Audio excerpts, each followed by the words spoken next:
Shalom, selamat pagi Bapak Ibu serta saudara yang dikasihi oleh Tuhan.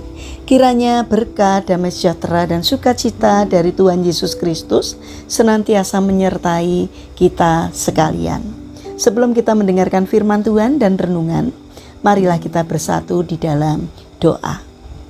Tuhan Allah Bapa yang Maha Baik, kami sungguh bersyukur atas kebaikan dan kemurahan-Mu, karena Engkau Tuhan yang selalu melindungi, menolong dan menopang kami.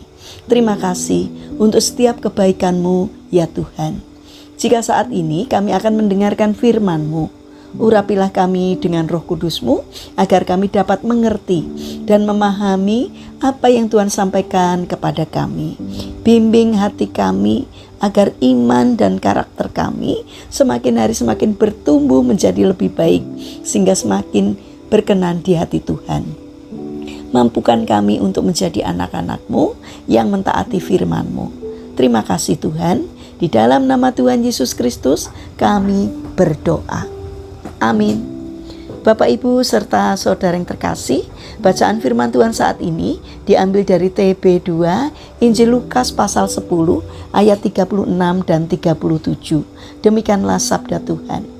Siapakah di antara ketiga orang ini menurut pendapatmu adalah sesama manusia dari orang yang jatuh ke tangan penyamun itu? Jawab orang itu, orang yang telah menunjukkan belas kasihan kepadanya.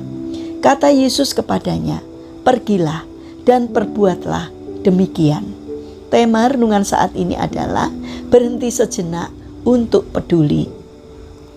Bapak Ibu serta saudara yang dikasihi oleh Tuhan Yesus Kristus, suatu pagi di hari Sabtu, Pak Tino harus masuk kantor lebih awal karena ada pekerjaan penting yang harus diselesaikan. Ia sudah mengantisipasi kemacetan dengan berangkat lebih pagi. Namun di pertigaan kilometer 18, jalanan tiba-tiba macet parah. Ketika lampu hijau menyala, semua pengendara segera melaju. Di tengah keramaian itu, gubrak, motor Pak Tino oleng dan ia pun terjatuh keras di aspal. Ternyata pengendara di samping kanannya menyalip terlalu dekat hingga menyenggol setang motornya. Tubuhnya tertindih motor, lututnya perih dan tangannya gemetar menahan sakit. Ia mencoba berdiri sambil mengangkat motornya, tapi tak ada seorang pun yang datang menolong. Semua orang hanya melihat dari balik helm atau kaca mobil. Bahkan orang yang menyebabkan kecelakaan itu melarikan diri begitu saja. "Hai, jangan lari!" teriak Pak Tino. Namun tak ada yang menoleh. Dengan susah payah ia menepi dan duduk sejenak sambil menahan nyeri. Dalam hatinya muncul keluh, inikah Jakarta? Mengapa orang tak lagi peduli? Saat ia bercerita pada rekan kerjanya, temannya menanggapi, "Jangan berpikir semua orang seperti itu, Pak. Masih ada kok orang yang mau menolong." Kata-kata itu menenangkannya, tapi juga meninggalkan pertanyaan dalam hati. Apakah aku sendiri cukup peka terhadap orang lain yang sedang susah? Bapak Ibu serta saudara yang terkasih, kisah Pak Tino ini mengingatkan kita pada perumpamaan Yesus tentang seorang Samaria yang baik hati. Dalam cerita itu, seorang pria dirampok dan ditinggalkan di pinggir jalan. Seorang imam dan seorang Lewi lewat, namun keduanya tidak berhenti. Mereka mungkin berpikir, yang penting aku aman. Tetapi seorang Samaria yang secara sosial dianggap rendah, justru berhenti menolong dan merawat orang yang terluka itu. Ia tidak hanya punya belas kasihan, tapi juga tindakan nyata.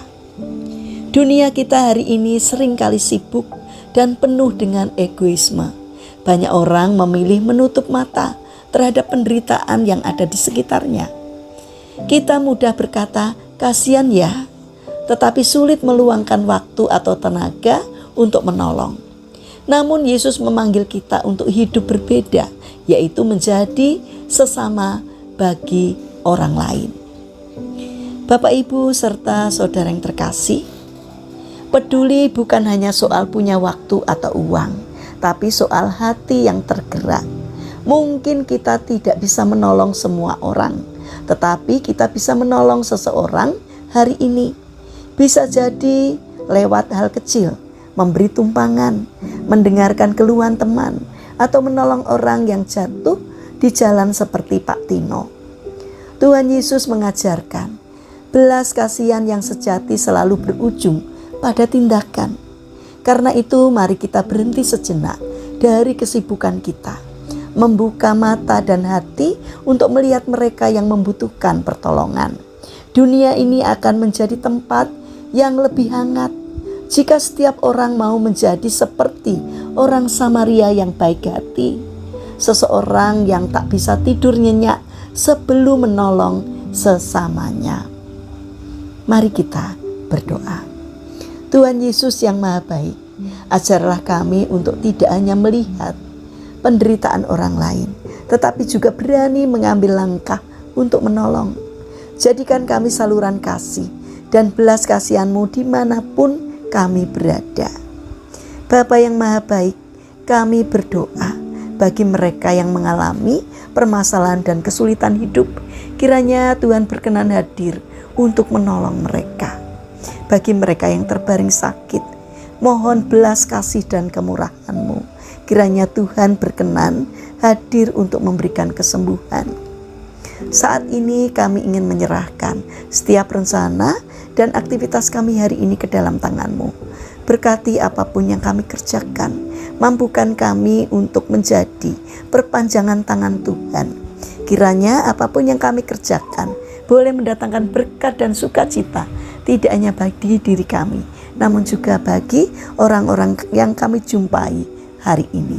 Terima kasih Tuhan, kami percaya bahwa Engkau Tuhan Allah yang berbelas kasih, yang senantiasa menyertai dan menolong kami. Dalam nama Tuhan Yesus Kristus, kami serahkan doa permohonan kami. Amin. Puji Tuhan, Bapak, Ibu, serta saudara yang terkasih. Selamat berakhir pekan dengan orang-orang terkasih. Kiranya firman Tuhan dan renungan hari ini dapat menjadi berkat bagi kita semua. Haleluya.